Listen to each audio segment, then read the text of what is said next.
11 of the Commission of Inquiry into the events surrounding the March 2, 2020 general and regional elections kicked off this morning with the testimony of former tabulation agent Anisha Mohammed.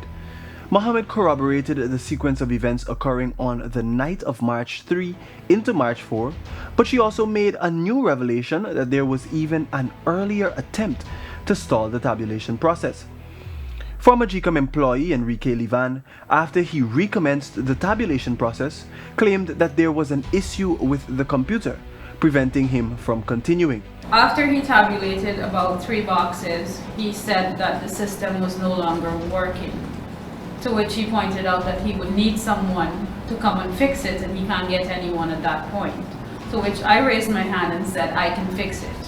I then got up and proceeded to where he was, and I just had to secure some cables from the laptop, and it was working again. With the issue rectified and with the hope that the process will be completed, there was yet another stoppage by Livan.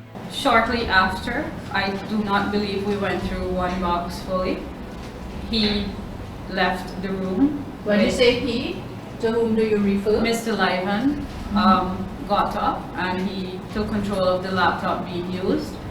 And he unplugged the flash drive from it, placed the flash drive in his pocket, and left with the laptop. It was an Acer laptop. Mohammed went on to confirm the events involving Livan, the flash drive, the computer, and the alleged manipulation of figures. Last to testify on day 11 was Superintendent of Police and officer in charge of the Tactical Services Unit, Guy Nurse. Nurse firstly described the protocol that governs the movement of riot squads of the TSU. He noted that since before the execution of the election on March 2, the squad was expected to be on standby at the Brickdam police station. On March 5, however, the riot squad went to the Ashman's building to perform an operation which would see the chairperson of GCOM being escorted out of the back exit of the building. Having been fingered as one of the officers giving the instructions to the TSU's riot squad, Nurse says he gave no such instruction as the officer in charge.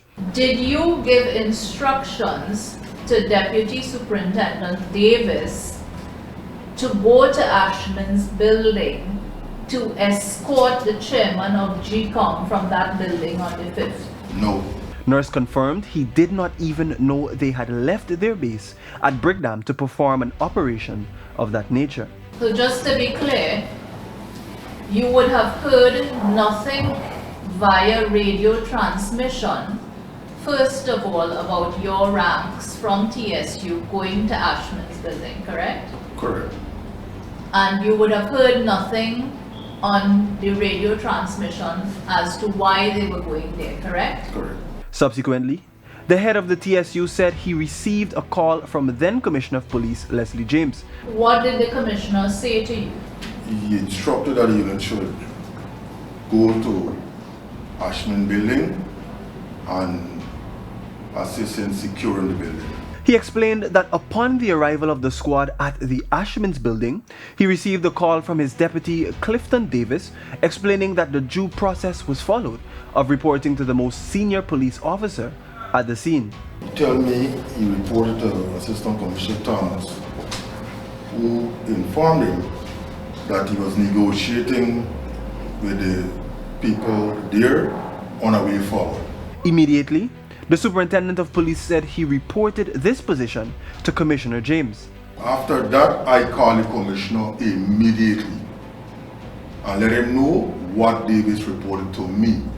And the Commissioner said, okay, he will contact Mr. Thomas, and that was it.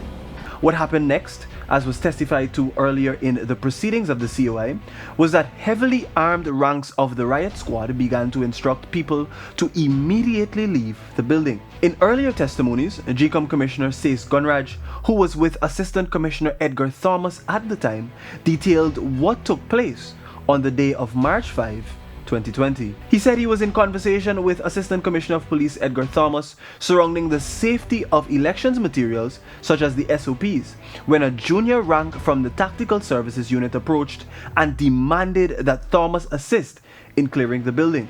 I don't recall his rank, but I am positive that his rank was lower than that of Assistant Commissioner, which was the rank held by Mr. Thomas, came into the building dressed in uniform and told Mr. Thomas in a very harsh tone, "You have to clear the building." Shortly after, Gunraj said the rank, who he identified as Deputy Superintendent Davis, returned and even more aggressively demanded that the more senior rank follow his instructions to clear the building.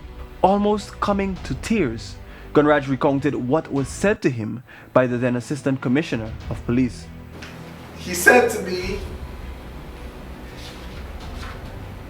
"Commissioner Gunraj, I can no longer guarantee your safety in this building.